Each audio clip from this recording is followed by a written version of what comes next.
semuanya, perkenalkan nama saya Tiara Amina Putri. Saya dari kelas DKV Citra angkatan 22 dan PM saya 1023. Di sini saya akan menjelaskan tentang materi-materi yang telah saya pelajari selama semester 2 ini. Jadi selamat mendengarkan semuanya. Nah, dalam materi pertama kali ini saya akan menjelaskan tentang Teguh dan Gigi adalah dua karakter atau sifat yang sering dikaitkan dengan kesuksesan dan ketahanan dalam menghadapi tantangan dan rintangan dalam hidup. Kedua kata tersebut memiliki makna yang saling terkait. Meskipun memiliki sedikit perbedaan dalam penggunaannya, Teguh merujuk pada keadaan atau sifat seseorang yang memiliki keyakinan, pendirian, atau prinsip yang kuat dan tidak mudah goyah. Gigih merujuk pada ketekunan, ketahanan, dan semangat yang kuat dalam menghadapi tantangan dan kesulitan. Perbedaan antara Teguh dan Gigih dapat dijelaskan sebagai berikut. Teguh adalah berkaitan dengan kestabilan dan keteguhan dalam keyakinan atau pendirian. Sedangkan Gigih berkaitan dengan ketekunan dan semangat yang kuat dalam mencapai tujuan. Secara keseluruhan, Teguh dan Gigih merupakan sifat yang saling melengkapi dalam perjalanan hidup. Sifat Teguh memberikan fondasi dan kestabilan dalam menjalani kehidupan dengan integritas dan nilai yang kokoh, sementara sifat Gigih memberikan ketekunan dan semangat yang diperlukan untuk mengatasi rintangan dan mencapai tujuannya. Kombinasi keduanya dapat membantu seorang menghadapi tantangan hidup dengan keberanian dan ketahanan yang diperlukan untuk mencapai kesuksesan. Selanjutnya saya akan menjelaskan tentang keberanian, merujuk pada sifat atau karakter seseorang yang memiliki keberanian, keteguhan, dan keberanian dalam menghadapi situasi yang menakutkan, beresiko, atau sulit. Seseorang yang berani mampu mengatasi rasa takut atau keraguan dan berani mengambil tindakan meskipun ada ketidakpastian atau bahaya yang mungkin terjadi. Keberanian melibatkan kemampuan untuk menghadapi tantangan dengan keberanian, melampaui batas, kenyamanan, dan mengambil resiko yang diperlukan untuk mencapai tujuan yang diinginkan. Ketegasan merujuk pada sifat atau karakter seseorang yang memiliki keputusan yang tegas, keberanian untuk menghadapi konflik, dan kemampuan untuk mengambil keputusan yang sulit. Seseorang yang tegas memiliki keyakinan yang kuat dalam nilai-nilai, prinsip, atau tujuan yang mereka yakini, dan bersedia untuk bertindak sesuai dengan keyakinan tersebut. Ketegasan melibatkan kemampuan untuk mengambil keputusan yang sulit, mempertahankan pendirian, dan tidak mudah tergoyahkan oleh tekanan atau pengaruh dari luar.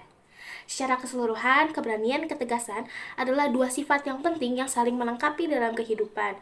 Keberanian membutuhkan ketegasan untuk mengambil langkah-langkah berani, sementara ketegasan membutuhkan keberanian untuk mempertahankan keyakinan dan bertindak sesuai dengan nilai-nilai yang diyakini. Kombinasi keduanya dapat membantu seseorang menghadapi tantangan dengan keberanian, keteguhan, dan keputusan yang kuat, sehingga mencapai tujuan yang diinginkan dan menjalani hidup yang penuh makna. Loyalitas adalah sifat atau karakteristik seseorang yang menunjukkan kesetiaan, dedikasi, dan konsistensi terhadap orang, organisasi, nilai-nilai, atau prinsip yang mereka anggap penting. Loyalitas melibatkan komitmen yang kuat untuk mendukung, mempertahankan, dan memenuhi kewajiban terhadap hal atau individu yang menjadi objek loyalitas. Loyalitas memiliki peran penting dalam berbagai konteks seperti hubungan pribadi, hubungan profesional, atau bahkan dalam masyarakat secara umum. Sifat ini mencerminkan terhadap tanggung jawab, integritas, dan rasa kewajiban untuk mempertahankan hubungan atau prinsip yang diyakini dengan benar meskipun menghadapi tantangan atau godaan untuk berubah.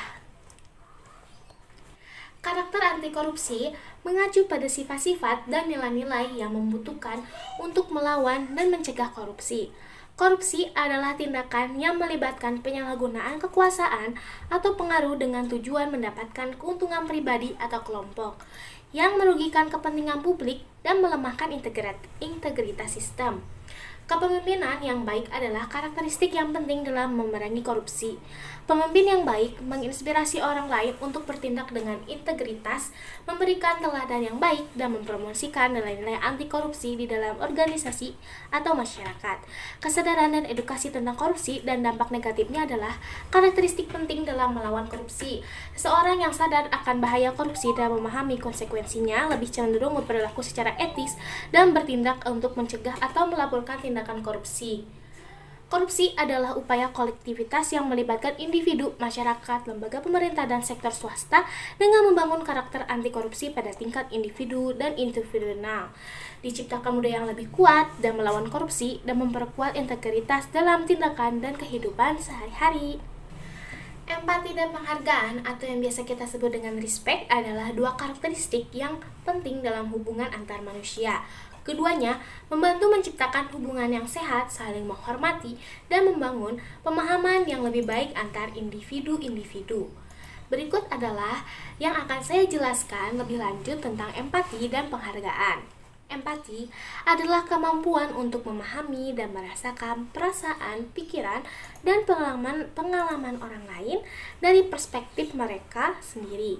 Ini melibatkan kemampuan untuk menempatkan diri dalam posisi orang lain dan melihat dunia dari sudut pandang mereka. Penghargaan adalah sikap dan sikap mental yang mengakui dan menghormati nilai, hak, dan martabat setiap individu. Ini melibatkan penerimaan dan penghargaan terhadap perbedaan, keyakinan, dan pandangan orang lain. Meskipun kita tidak mungkin setuju dengan mereka. Dengan empati, kita dapat memahami dan merasakan apa yang dirasakan orang lain, membangun kedekatan emosional, dan memberikan dukungan yang diperlukan. Dengan penghargaan, kita menunjukkan rasa hormat terhadap orang lain, menghormati perbedaan mereka, dan menciptakan lingkungan yang pasif yang memfasilitasi pertumbuhan dan dialog dan kerjasama yang baik.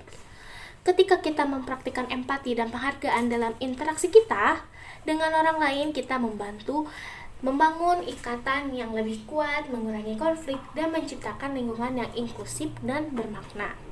Dua karakter ini saling melengkapi dan saling memperkuat untuk menciptakan hubungan yang sehat dan penuh penghargaan. Konflik manajemen atau pengelolaan konflik adalah proses yang melibatkan pengenalan, penanganan, dan penyelesaian konflik antar individu, kelompok, atau entitas yang berbeda dalam sebuah organisasi atau lingkungan. Konflik merupakan situasi di mana terdapat perbedaan pendapat, kepentingan, nilai, atau tujuan antara pihak-pihak yang terlibat. Tujuan dari konflik manajemen adalah untuk mengelola konflik secara efektif sehingga dapat menambahkan atau bahkan diubah menjadi pengalaman yang positif. Beberapa langkah dalam pengelolaan konflik meliputi yang pertama, pengenalan konflik, mengidentifikasi konflik yang ada dan memahami penyebab, sumber, dan dampaknya. Yang kedua, analisis konflik, menganalisis sumber konflik, tingkat eskalasi, dan dampaknya terhadap individu atau organisasi. Yang ketiga, komunikasi, membuka jalur komunikasi yang baik antar pihak-pihak yang terlibat dalam konflik untuk memahami perspektif dan kepentingan masing-masing. Dengan mengimplementasikan strategi konflik manajemen yang efektif, organisasi dapat menciptakan lingkungan yang kerja yang lebih harmonis, meningkatkan produktivitas, memperkuat hubungan antar individu, dan mencegah eskalasi konflik yang merugikan. Teamwork adalah kolaborasi antara individu-individu yang bekerja sama untuk mencapai tujuan yang sama. Teamwork melibatkan koordinasi, komunikasi, dan pembagian tanggung jawab di antara anggota tim untuk mencapai hasil yang optimal. Beberapa karakteristik penting dalam meliputi teamwork meliputi yang pertama, tujuan bersama. Anggota tim memiliki pemahaman yang lebih jelas tentang tujuan yang ingin dicapai dan berkomitmen untuk mencapai secara bersama-sama. Yang kedua, kolaborasi. Anggota tim bekerja sama secara aktif, saling mendukung dan saling melengkapi untuk mencapai tujuan tim. Yang ketiga, komunikasi efektif. Komunikasi terbuka yang jelas dan efektif di antara anggota tim sangat penting untuk berbagi informasi, mengungkapkan ide, dan memecahkan masalah.